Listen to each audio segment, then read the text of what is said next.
আমরা সহ্য করতে পারতাছি না, দয়া করে আপনি আর কাঁদবেন না। তাফসীরে লিখেছেন আল্লাহর নবী ফিরেও তাকান নাই। হযরতে আবু বকর ব্যর্থ হয়ে চলে আসলেন। সাহাবায়ে কেরাম নবীর দিকে তাকায় তাকায় যেন সবাই গড়ায় গড়ায় কান্না করে। নবী আগের থেকে আরো বেশি আওয়াজ দিয়ে কান্না করতেছিলেন। হঠাৎ আবু বকর তাকায় দেখেন নবীজি হাসিয়া দিছেন, হাসলেন। নবীর প্রিয় সাহাবী ইবনে মাসউদ বয়ান করেছেন বুখারীর মধ্যে, হাত্তা ইউরা মুজতাজিয়া, সেদিন নবী এত সুন্দর হাসলেন নবীর মারির দাঁত পর্যন্ত দেখা গিয়েছে। জোরে কান সুবহানাল্লাহ। হযরতে আবু বকর দৌড়ে গিয়া নবীর গলা জড়ায় ধরে কান্না করেন আর বলেন, নবী গো, জীবনে কোনোদিন এত আবেগের কান্নায় ভেঙে পড়তে কখনো দেখি নাই, আর এত সুন্দর হাসিও জীবনে কোনোদিন দেখি নাই। আপনি হাসছেন, সব সময় মুস্কি হাসি দিয়েছেন, কিন্তু জীবনে কখনোই মারির দাঁত দেখার সুযোগ হয় নাই। আজকের এত সুন্দর হাসি দিয়েছেন, মারির দাঁত পর্যন্ত আমরা আজকের দেখা ফেলাইছি। আল্লাহ নবী আপনি কাঁদবেন না দয়া করে, আর হাসলেন বা কেন? আমাদের মনে বড় ভয় লাগতেছে, মনে হয় আপনি বেশি দিন জমিনে টিকবেন না। আবু বকরের কণ্ঠ পেয়ে নবীজি ফিরে তাকায় দেখেন আবু বকরকে জড়ায় ধরে নবী কাঁদেন আর বলেন, আবু বকর, আমি তোমাকে কোন ভাষায় বিবরণ দেব, ভাষাটুকু আমি হারিয়ে ফেলেছি। আবু বকর, আমি যখন বয়ান করছিলাম হাসরের ময়দানের ভিডিও চিত্রটা জিবরিল আমিন আমার চোখের সামনে ধরে রাখছিল।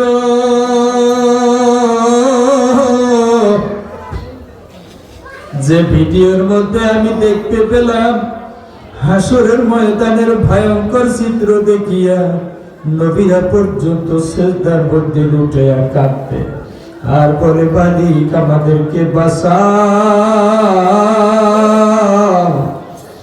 আমাদেরকে বাঁচাও।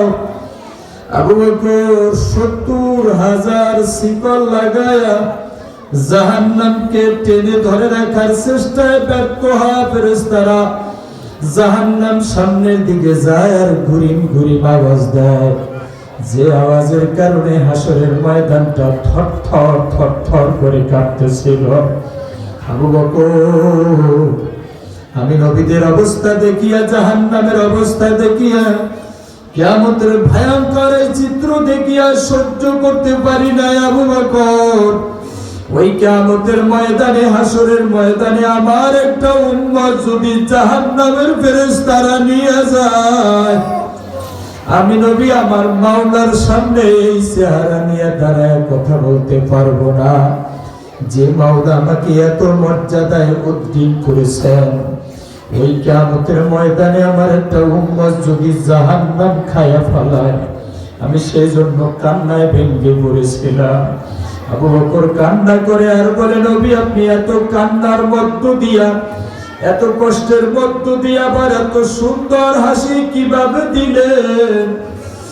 প্রিয় নবী বলেন, আতানি জিবরাইলু ফাআখবারানি আনিফা ইন্না আতাইনাকাল কাউসার। এ জিবরিল আমাকে এসে শুনায় গেছে, আবু বকর শুনে নাও, কিয়ামতের ময়দানে কোন নবীর জন্য কোন সাইনবোর্ড থাকবে না, কোন উম্মতের জন্য কোন ব্যানার থাকবে না, ঠিকানা থাকবে না, সাইনবোর্ড থাকবে না, আশ্রয় কেন্দ্র থাকবে না। কিয়ামতের ময়দানে জমা হওয়ার কোন জায়গা কোন নবী আর কোন উম্মতের জন্য হবে না। জিবরিল আমিন এসে জানায় দিয়ে গেছে, কিয়ামতের ময়দানে একমাত্র পেয়ারা নবীর উম্মতের জন্য হাউজে কাউসার দান করবে। নারে তাকবীর, নারে তাকবীর। সাহাবীরা প্রশ্ন তুললেন, মাল কাউসার ইয়া রাসূলুল্লাহ। তাফসীরে জালালাইনে জালালউদ্দিন সুয়ুতী রাহমাতুল্লাহ আলাইহি লিখছেন, মাল কাউসার ইয়া রাসূলুল্লাহ, হুজুর কাউসার কি জিনিস? আল্লাহ নবী বলেন, আল কাউসারু হাউদুম মিন হিয়াদিল জান্নাহ। সাহাবীরা শোনো, কাউসার হলো জান্নাতের একটি ফোয়ারা, একটি ঝর্ণা। তারিদু আলাইহি উম্মতি ইয়াউমাল কিয়ামাহ। কিয়ামতের ময়দানে আমার উম্মত লক্ষ লক্ষ মাইল দূর দিয়া হাউজে কাউসারের কিনারা দেখিয়া দৌড়ানো শুরু করবে। দৌড়ায়া দৌড়ায়া যায় হাউজে কাউসারের কিনারায় আমার উম্মত জমা হয়ে যাবে। আর আমি নবী নিজে সেখানে পেয়ালা নিয়ে আমার উম্মতের জন্য অপেক্ষায় থাকব। আমার উম্মত দৌড়ে পিপাসিত হয়ে যাবে, আমার উম্মত দৌড়ে ঘামায় যাবে, ক্ষুধার্ত হয়ে যাবে, আমার উম্মত দৌড়ে বড় ক্লান্ত হয়ে যাবে। আর আমি নবী নিজে পেয়ালা পরিয়া পরিয়া হাউজে কাউসার থেকে আমার উম্মতের পান করায় দেব। মান শারিবা মিনহু মাররা লাম ইয়াজমা আবাদা। এ সাহাবীরা শুনিয়া নাও, একবার যারে পান করা দেব ওই কিয়ামতের ময়দানে তার জীবনে কোনোদিন পিপাসা লাগবে না। আল্লাহু আকবার। আজকের জগতিক উম্মতের আজকের জমা হয়ে গেছো আমার প্রিয় ভাইরা, আমার প্রিয় বন্ধুরা, আমার বাবাজিরা। আমি এই হাদিসটুকু শুধুমাত্র এই জন্য বয়ান করেছি, যেদিন বুঝতে পারবো আমার এত দাম, আমার এত মূল্য, কিয়ামতের ময়দানে আমার জন্য হাউজে কাউসার রেডি করে রাখছেন, এইটা যেদিন বুঝতে পারবো সেদিন আর নামাজ পড়ার জন্য পায়ে ধরার প্রয়োজন হবে না। ঠিক কিনা? এতটুকু যেদিন বুঝতে পারবেন সেদিন ফজরের আজান হয়ে গেলে আমারে কেউ আটকায়াও রাখতে পারবে না। কথা বলো ঠিক কিনা? প্রিয় ভাইরা আমার, প্রিয় মুসল্লি বাবাজিরা আমার, ওই বিষয় নিয়ে আজকের কথা বলবো না। আমি কালামে পাক থেকে আপনাদের সামনে তেলাওয়াত করেছি সূরা ফুসসিলাত, যাকে হামিম সাজদা বলা হয়, 30 নম্বর আয়াত থেকে আমার মাওলাই আমাদেরকে বয়ান শুনিয়েছেন। ইন্নাল্লাযীনা ক্বালু রাব্বুনাল্লাহ সুম্মা ইসতাকামু তাতানাজ্জালু আলাইহিমুল মালায়েকা। নিশ্চয়ই যারা রব বলে স্বীকার করে নিয়েছো, আমার আল্লাহকে রব বলে মেনে নিয়েছো, আওয়াজ দিয়া বলতে হবে আমাদের রবকে। পিছন পর্যন্ত আওয়াজ দিতে চাই রবকে।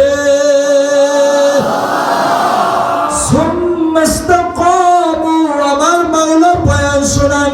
এরপরে যারা মজবুত থাকবে, মাইর হয়েছে, মামলা হয়েছে দিনের জন্য, যুদ্ধ হয়েছে, সরে যাও নাই, খাবার ছিল না, রোজা বাদ দাও নাই, খাবার ছিল না, হারাম খাও নাই, কাপড় ছিল না, নামাজ বাদ দাও নাই। কথা বলেন ঠিক কিনা? সুম্মাস্তাকামু, মজবুত থাইকো, মজবুত থাইকো। কাফেররা ভয় দেখিয়েছে, মুনাফিকরা ভয় দেখিয়েছে, যে ভয়ের কারণে তুমি নামাজ ছেড়ে দাও নাই, রোজা বাদ দাও নাই। এমনটা যদি হয়, তোমার সাথে আমি কমিটমেন্ট দিয়ে দিলাম, তাতানাজ্জালু আলাইহিমুল মালায়েকা, তোমার সাহায্য করার জন্য আমি মাওলাই নিজে রহমতের ফেরেশতা পাঠিয়ে দেব। ওয়াদা কার? আরো জোরে, আরো জোরে। আমার মাওলাই ওয়াদা পালন করবে না। কথা কয় না? আমার মাওলাই ওয়াদা খেলাফ করে ফেলাইবে। আরো জোরে বলে। বেশি দূরে নয়, গল্প নয়, বদরের যুদ্ধের দিকে একটু তাকাও। বদরের যুদ্ধে মুসলমান সৈনিক ছিল 300, কাফের ছিল 1000। কথা বলে। মুসলমানদের সৈনিক নাই, ঘোড়া নাই, খাবার নাই, হেলমেট নাই, জুতা নাই, তীর নাই, কোনো অস্ত্র বলতে কিছু নাই। অস্ত্রের মধ্যে বুখারীতে লেখছেন 2খানা খেজুর গাছের ডগা অথবা 1খানা তীর, এই অস্ত্রের মধ্যে ছিল। খাবার ছিল না, তাবু ছিল না, জুতা ছিল না, হেলমেট ছিল না, জামা ছিল না, কোনো আশ্রয় কেন্দ্র ছিল না। আর কাফির সৈনিক সংখ্যা ছিল 1000, সব ছিল, ঘোড়া ছিল, খাবার ছিল, সব ধরনের সহযোগিতা ছিল। মুসলমানেরা জেনে থাকলে আওয়াজ দিয়া বলবে, বদরের প্রান্তরে বিজয় লাভ করেছিলেন কারা? আরো জোরে, আরো জোরে। যেই বদরের ময়দানে মুসলমানদের বিজয় দান করেছিলেন যে আল্লাহ, ওই আল্লাহ এখন আর নাই। আরো জোরে বলো, আরো জোরে বলো। এ বাবার গল্প বলে সময় নষ্ট করার জন্য আসি নাই। অল্প কিছু কথা বলবো, আমার মালিকের দরবারে দোয়া করব সকলের জন্য। আমার মাওলা যেন আমাদেরকে ইমানদার হিসেবে তার দপ্তরে আমাদের নামখানা লেখায় নেয়। এর থেকে বেশি আমাদের আর কোনো চাওয়া পাওয়া নাই। আওয়াজ দিয়া বলেন ঠিক কিনা? নমরুদের দরবারে যাইতো আজর। ইব্রাহিম আলাইহিস সালামের বাবার নাম ছিল আজর। তিনি ছিলেন একজন মূর্তি পূজক। একদিন নমরুদাই কয়, আজর তোমার ছেলে কোথায়? ইব্রাহিম কোথায়? আজর কয়, আমার ছেলে আসে নাই বাড়িতে, যায় নিয়ে আসো আলটিমেটাম দিয়া। যায় বলে, ইব্রাহিম তোমার এই নমরুদ দাওয়াত দিয়েছে যাওয়ার জন্য। ইব্রাহিম বললেন, না না, আমি আমার মাওলারে মানে মূর্তি পূজার অনুষ্ঠানে আমি ইব্রাহিম যাইতে পারি না। একটু জোরে বলেন সুবহানাল্লাহ। হ্যাঁ মুসলমানের যুবকেরা রে, গল্প বলতে পারি, গল্পের মধ্য দিয়ে শিক্ষা নিও, শিক্ষা নিও, শিক্ষা নিও। আমার দেশেও পূজা হয়, আমার দেশেও পূজা মণ্ডপ হয়। যতটুকু জানতে পেরেছি, মুসলমানের ছেলেরা না যাওয়া পর্যন্ত আমার দেশের পূজা মণ্ডপ চালু হয় না। কথা বলেন ঠিক কিনা? আর ইব্রাহিম নবী কয়, না বাবা, নমরুদের দরবারে আমি যাইতাম না মূর্তি পূজার অনুষ্ঠানে। জিজ্ঞেস করলেন, আজর তোমার ফেরে ছেলে আয় নাই? বলেন, না আসে নাই। আবার যাও নিয়ে আসো, যায় বড় বাদশা যাইতে বলছে। আবারও গেলেন, ব্যর্থ হয়ে ফেরত আসলেন, না বাবা, ওই অনুষ্ঠানে আমি যাইব না। আজরকে লক্ষ্য করে বলেন, তোমার পোলারে হুঁশিয়ারি দিয়ে দিও, তোমার পোলা যে কথা শুনলো না, আমি তারে আগুন জ্বালায়া মাইরা ফালাবো। আজর যায় কথা শুনায় দিলেন, ইব্রাহিম বাচ্চা তোমারে বলছে আগুন জ্বালায় পুইরা মাইরা ফেলাইবে। ইব্রাহিম ডাক দিয়া বলে, আজর বাবা, আপনি আমার বাবা, ভালো করে শুনেন আর এই কথাটুকু পৌঁছে দেন, আগুনের কোনো ক্ষমতা নাই ইব্রাহিমের জ্বালায়া দেওয়া। আল্লাহু আকবার। আজর পৌঁছায় দিল খবর।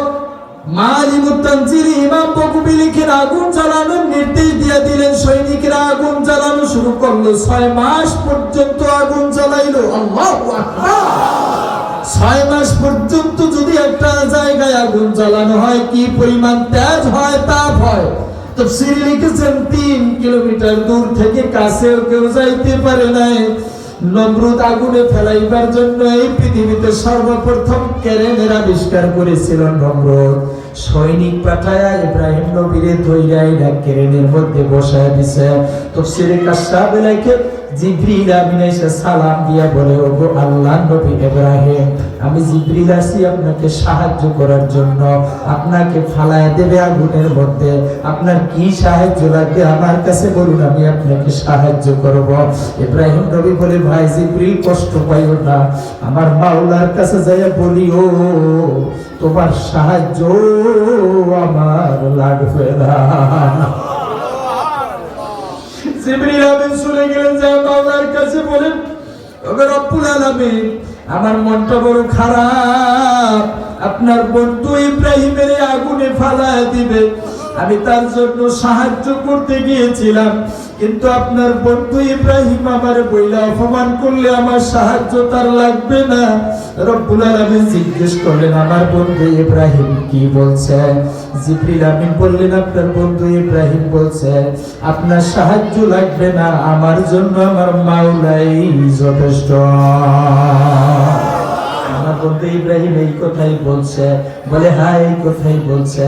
জিবরিল, যাও, তোমার যাওয়ার প্রয়োজন নাই, আমি আগুনকে নোটিশ দেই, আনারু কুনি বাদাউ ওয়া সালামান আলা ইব্রাহিম। আগুন 6 মাস জ্বলুক আর 6 বছর জ্বলুক, যত তাপ হোক না কেন, ইব্রাহিম আমার বন্ধু আমার কাছে সাহায্য চাইছে। এ আগুন আমার বন্ধু ইব্রাহিমের ফালায় দিলে আগুন তুই নিবি, আমার বন্ধুর জন্য আরামদায়ক হয়ে যা। এ মুসলমানেরা, দীর্ঘ গল্প সময় নাই বলার মতো। ইব্রাহিম নবীর আগুনে ফালাই দিল, একটা পশম পরে নাই, জ্বালাইতে পারে নাই। যেই মাওলা ইব্রাহিমের জন্য 6 মাস জ্বালানো আগুনটি নিভাইয়া দিয়া শান্তিময় করে দিয়েছিলেন, ওই আল্লাহ এখন আর নাই। আরো জোরে বলো। ইসুবের 10 ভাইরা নিয়ে কুয়ার মধ্যে ফালাই দিছিল, গল্প জানেন। সব 10 ভাইরা যে কুয়ার মধ্যে ফেলাইছিল, কুয়াটা ছিল 80 হাত গভীর।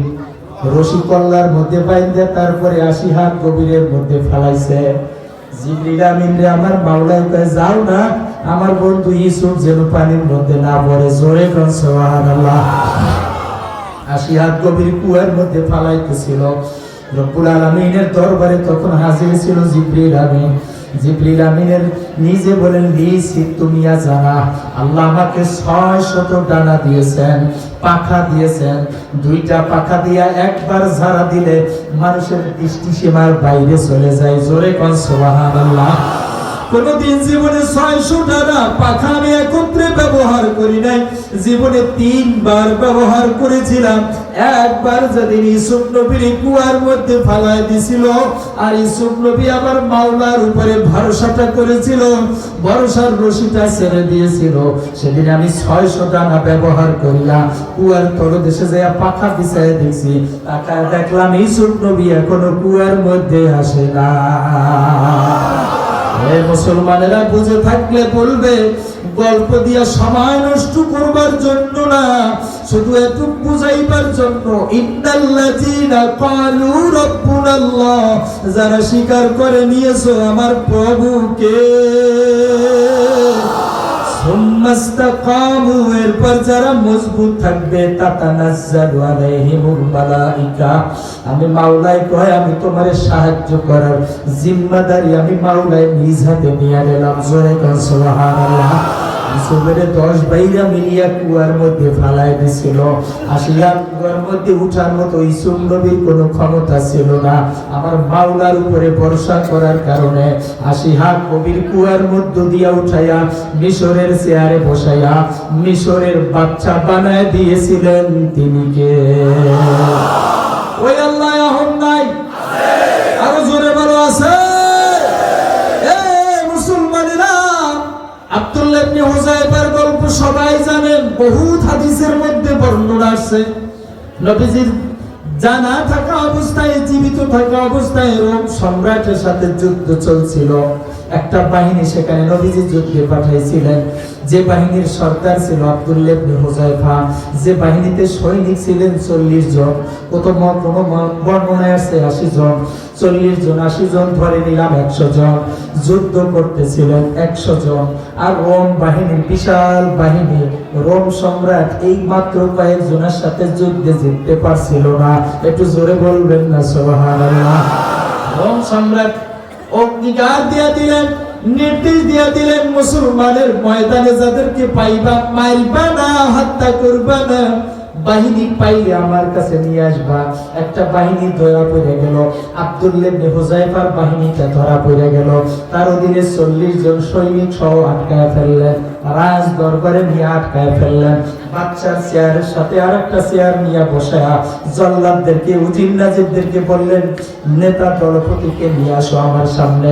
হুযায়ফাকে নিয়ে এসে পাশের চেয়ারে বসায় দিলেন। জিজ্ঞেস করলেন, বাবা তোমার নাম? বলে, আমার নাম আব্দুল্লাহ ইবনে হুযায়ফা। তোমাকে জানতে চাই, তোমার চামড়াগুলো হাড্ডির সাথে লেগে গেছে, কতদিন পর্যন্ত খানা মুখে দাও নাই? কেটে দিয়ে বললেন, আজকের 40 দিন, কোন বর্ণনায় আছে আজকের 2 মাস পর্যন্ত এক লোকমা খানা মুখে দিতে পারি নাই। জিজ্ঞেস করলেন, 2 মাস পর্যন্ত এক লোকমা খানা মুখে যাও নাই, তারপরে কিভাবে যুদ্ধের ময়দানে যুদ্ধ করো? একটা চিৎকার মেরে হুযায়ফা বলেন, জানি না, তাবুতে গড়ায় শুয়ে থাকি, ময়দানে যখন শুনি নারায়ে তাকবীরের ধ্বনি, কে বা কারা কোথা থেকে শক্তি আসে আমি জানি না, ময়দানে যাইয়া হাজির হয়ে যুদ্ধের ময়দানে যুদ্ধে লাগিয়া যায়। জোরে বলে সুবহানাল্লাহ। হুযায়ফা, তোমার আর খানায় কষ্ট হবে না, হুযায়ফা তোমার আর থাকায় কষ্ট হবে না, হুযায়ফা তোমার আর শান্তিতে কষ্ট হবে না, তোমাকে আমি সব দিক দিয়ে সুযোগ সুবিধা দেব। 1 নম্বরে আমার একটা মেয়ে আছে, মেয়েটা তোমার কাছে দিয়ে দেব। 2 নম্বরে রোম রাজ্যের অর্ধেক আমি তোমারে দিয়ে দেব। আল্লাহু আকবার। রোম রাজ্যের আমি তোমারে দিয়ে দেব।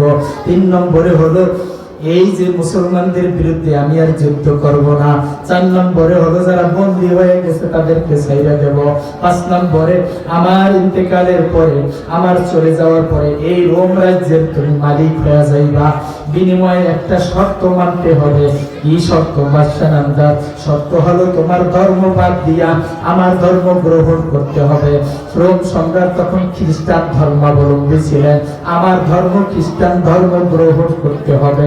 চেয়ার থেকে উঠিয়া একটা ধমক দিয়া বললেন, হুঁশিয়ার, রোম সম্রাট তোমার সৈনিক আছে, রোম সম্রাট তোমার এই স্টেট আছে, রোম সম্রাট তোমার সৈনিক আছে, অস্ত্র আছে, খাবার আছে। জেনে নাও, আমাদেরকে লোক দেখা লাভ নাই, মুসলমানের কিচ্ছু নাই, কিন্তু মুসলমানের আছে ঈমান। আল্লাহু আকবার। বড় লজ্জা পাইয়া চলে গেলেন অন্দরমহলে। অন্দরমহল থেকে নির্দেশ দিয়ে দিলেন, হুযায়ফারে আটকায় দাও একটা রুমের মধ্যে, একটা রুমের মধ্যে আটকায় দিলেন। 1 সপ্তাহ পর্যন্ত পর্যবেক্ষণে রাখবা। ডাক্তার একজন দিয়া দিলেন, একজন ডাক্তার দেয় তাকে পর্যবেক্ষণে রাখলেন। দেখলেন জমিনের সাথে একদম উঠায় গেছে, হুযায়ফা মরে যাবে। দৌড়ে বাচ্চার কাছে যায় বলেন, বাচ্চা নামদার অবস্থা বড় খারাপ, হুযায়ফা এখন চলিয়া যাইবে। বাচ্চা বললেন, তাইলে তো অবস্থা খুবই নাজুক, এই মুহূর্তে যা দিবা তাই খাবে, ক্ষুধার যন্ত্রণায়। যাও যাও, শুকরের ভুনা করা গোশত আর নাপাক পানি বোতল ভরিয়া হুযায়ফার জন্য নিয়ে যাও। ডাক্তার দৌড়ে যায়, উপস্থিত হয়ে লড়াই বলে, হুযায়ফা তুমি তো চলে যাবে, না খায় চলে যাবে, তোমার কথা বাচ্চার দরবারে চলে গিয়েছে। বাচ্চা তোমার প্রতি বড় দয়ালু হইয়া তোমার জন্য ভুনা করা গোশত আর পানিও তোমার জন্য পাঠা দিয়েছে, একটু খেয়ে নাও। হুযায়ফা ধমকা বলে, হে ডাক্তার শোন, বাচ্চা আমার জন্য শুকরের ভুনা করা গোশত আর নাপাক পানি পাঠাইছে। আল্লাহু আকবার। যা তোর বাচ্চারে যায় জানাতে, মুসলমানের ঈমান আছে কিছু নাই, মুসলমানের ঈমানের কারণে আমার মাওলার মুমিনদেরকে সব জানায়া দেয়। জোরে বলো আল্লাহু আকবার। ইন্নাল্লাযীনা ক্বালু রাব্বুনাল্লাহু সুম্মা ইসতাকামু, সূরা ফুসসিলাত আয়াত নম্বর 30 দিয়ে আমার মাওলা বয়ান করে, এ দুনিয়ার মানুষেরা শোন, যারা স্বীকার করে নিয়েছো আমার রব আমার মাওলায়, সুম্মা ইসতাকামু, মজবুত থাকবা। চাল নাই, হারাম চাল নিও না। পোশাক নাই, পুরান পোশাক গায়ে দিয়া নামাজ পড়ো, তবুও হারাম টাকায় পোশাক কিনিয়া নামাজে যাইও না। তোমার যেটা হালাল আছে সেইটা দিয়া তুমি পড়ো। খাবার নাই, রমজানে রোজা রাখার চেষ্টা করো। সাহায্য করবেন কে? আরো জোরে বলো, আমিনু কামা আমানান নাস। সূরা বাকারা 13 নম্বর আয়াত দিয়ে আমার মাওলা বয়ান করে, হে মুমিনেরা, ঈমান গ্রহণ করো তাদের মতো। তারা কারা? সাহাবায়ে কেরামের মতো ঈমান কবুল করো। সাহাবায়ে কেরাম কেমনি ঈমান কবুল করছে? যুদ্ধের ময়দানে হযরত আলী গিয়েছিলেন, পায়ের মধ্যে তীর ঢুকে গিয়েছিল। আলীর চিল্লাচিল্লিতে কেউ টিকতে পারে নাই, তীরটাই না কেউ বাইর করতে পারে নাই। নবীজি বললেন, বেলাল বেলাল আযান দিয়া দাও, আমি নামাজে দাঁড়ায় যাব, আমার আর চিল্লাচিল্লি ভালো লাগে না। আল্লাহু আকবার বলেন। কি কারণে বলবেন আল্লাহু আকবার? বোঝেন নাই? নবী বলছে, আমি নামাজে দাঁড়ায় যাব, আলীর চিল্লাচিল্লি আমার আর ভালো লাগে না। তার মানে নামাজে দাঁড়ায় গেলে বাইরের কোন চিল্লাচিল্লি তারা শুনতেন না। চিল্লায় কোন সুবহানাল্লাহ। নবী নামাজে দাঁড়ায় গেলেন, সাহাবায়ে কেরাম হযরত আলী তীর গাঁথা অবস্থায় নামাজে নিয়ে সামনের কাতারে দাঁড় করায় দিয়েছে। হাদিসে বুখারীর মধ্যে বর্ণনা আছে, হযরত আলী নবীর পিছনে নামাজ পড়তেছেন। নবীজি সালাম ফিরানোর আগে তাকায় দেখেন, হযরতে সালাম ফিরে দেখেন হযরতে আলী নামাজে দাঁড়ানোর পরে সাহাবায়ে কেরাম তার পা থেকে তীরখানা টাইনা কামড়াইয়া, দাঁত দিয়া কামড়াইয়া, টাইনা হেসরাইয়া নামাজের মধ্যে তীরখানা হযরত আলীর পা থেকে বের করে ফেলছেন। হযরত আলী নামাজি দাঁড়ানো। একটু জোরে বলবেন সুবহানাল্লাহ। কসম করে বলি, এমন নামাজ একদিনও পড়তে পারি নাই। কথা বলেন ঠিক কিনা? এমন নামাজ একদিনও পড়তে পারি না। নবী সালাম ফিরে তাকায় দেখি হযরত আলীও নামাজে। দৌড়ে যে আলীর জড়ায় ধইরা বলে, আলী তুমিও নামাজে আসো। আমি বলে আমার জীবন চলে যেতে পারে কিন্তু জামাত চলে যেতে পারবে না। নবীজি তাকায় কোন আলী তোমার পায়ে না তীর গাঁথা ছিল, তোমার পায়ে তো তীর দেখা যায় না।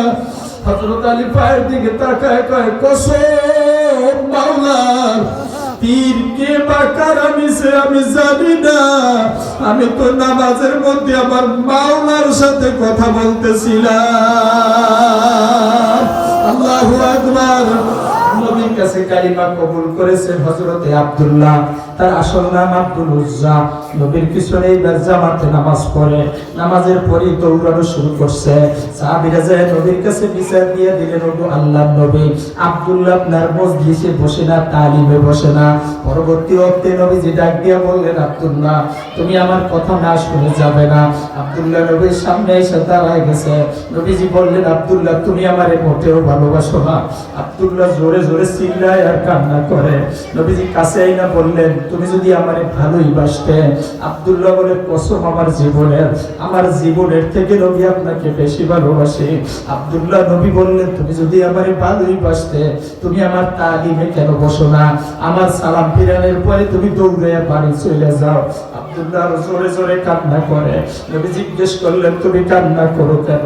আব্দুল্লাহ বলে, আমার মাওলায় আমারে গরিব বানাইলো, স্বামী আর স্ত্রী দুইজনের মিলিয়া খানা কাপড়, বেলাল আযান দিলে আমি সহ্য করতে পারি না।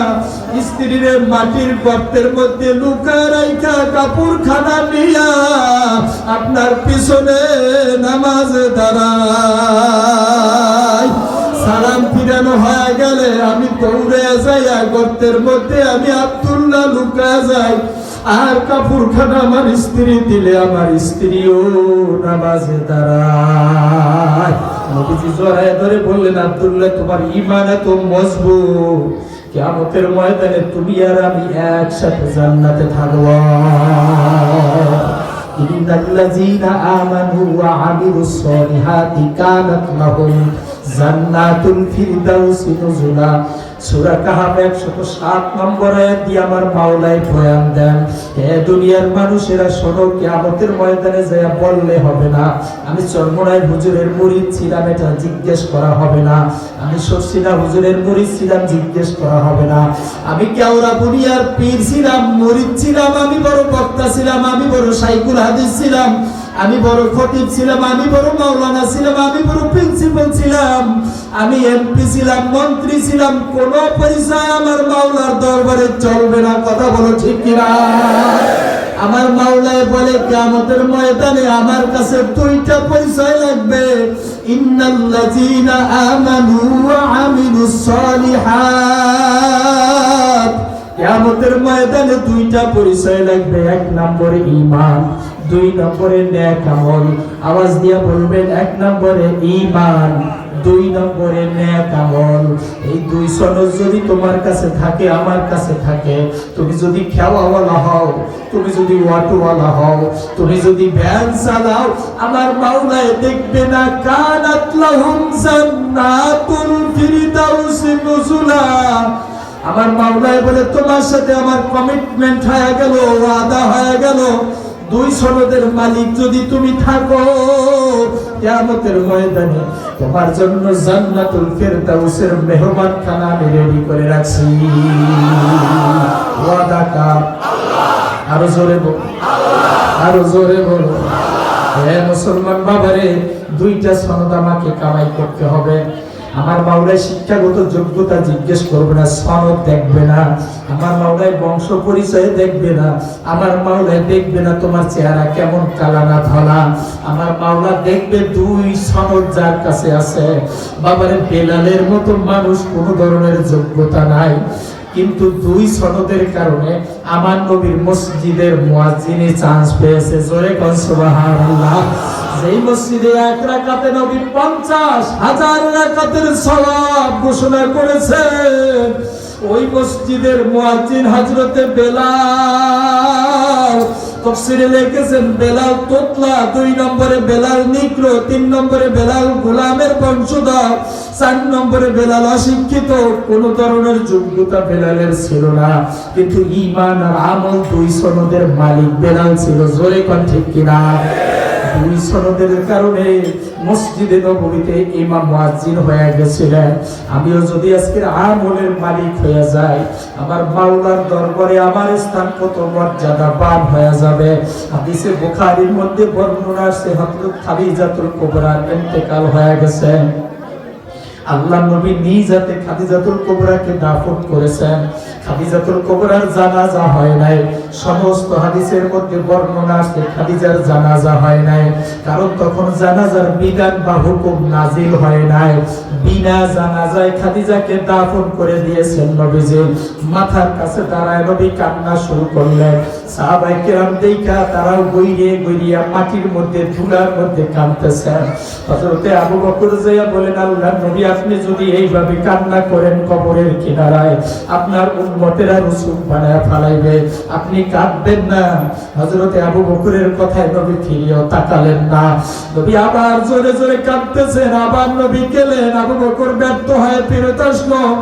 নবী আরো জোরে কাঁদতেছেন। আবু বকর দৌড়ে যায় নবীর গলা জড়ায় ধরে কাঁদেন আর বলেন, ওগো নবী আমি আবু বকর, দয়া করে আপনি কাঁদবেন না। সাহাবায়ে কেরামের দিকে একটু তাকায় দেখেন অমুসলিম কাফিররা খেলেরা পর্যন্ত সাহাবায়ে কেরামদের সাথে গড়ায় গড়ায় তারাও কান্না করে।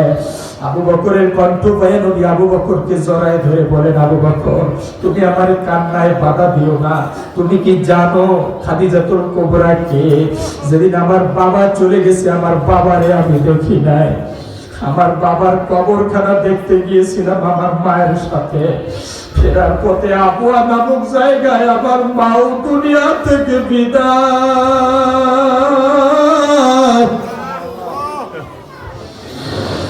দাসী আমার দাদার কাছে পৌঁছাইয়া দিছে। আমার দাদাও কিছুদিন পর চলে গেল। এরপরে দায়িত্ব পালন করেছে আমার চাচা আবু তালিব। আমার চাচা আবু তালিব চলে গেল। এরপরে মক্কার কাফেররা তরবারি নিয়ে বেরিয়ে গেছে, ঘোষণা দিয়ে চলছে কোথায় মুহাম্মদ আছে তাকে মাইরা ফেলাবো। এই ঘোষণাটুকু খাদিজার কানে চলে গিয়েছিল। খাদিজা লোক পাঠায় আমারে রাখাল ঘোষণা দিয়ে তার বাড়িতে নিয়ে আশ্রয় দিয়েছে, আমারে লালন পালন করেছে। 25 বছর বয়সে বিয়া হয়েছে। 40 বছর বয়সে আমি ওই পাহাড়ের উপরে উঠা উম্মতের চিন্তায় মগ্ন থাকতাম। আর রাতের আধারে এই পাহাড় বাহিয়া বাহিয়া খাদিজা আমার জন্য খাবার নিয়ে যাইতো।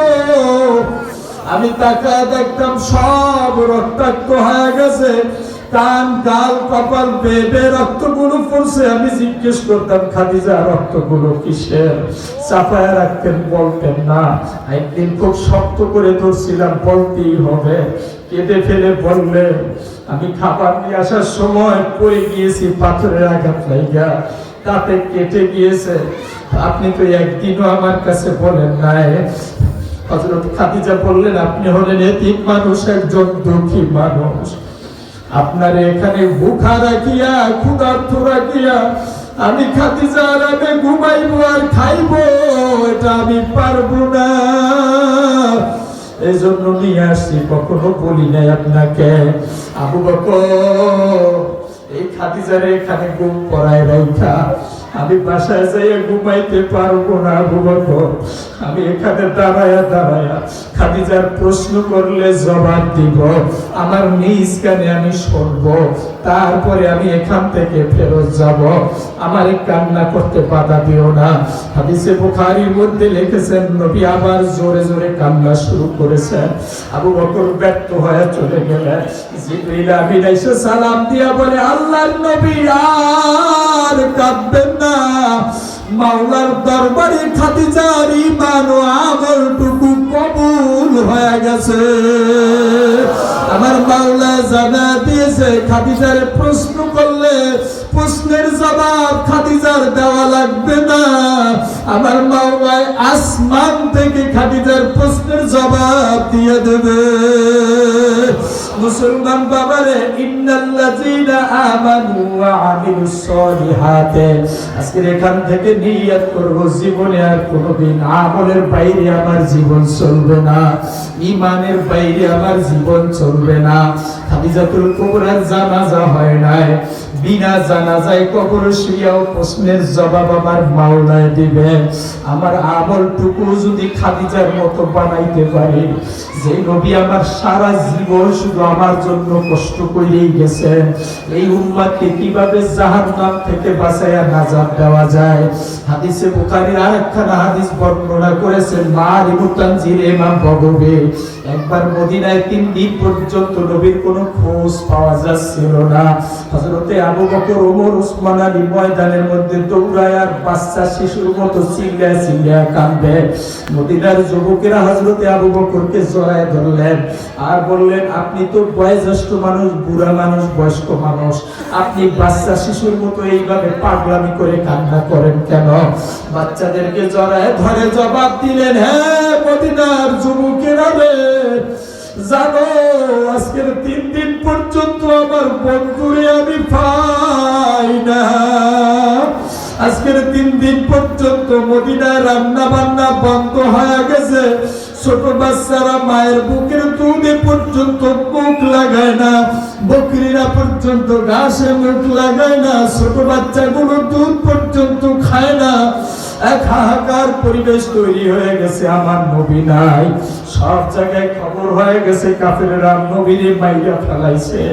আমার নবীরে খুঁজবার জন্য বের হইছি। মদিনার যুবকেরা রে, আমার নবীরে কোথায় কি তোমরা দেখছো নাকি? না, আমরা দেখি নাই।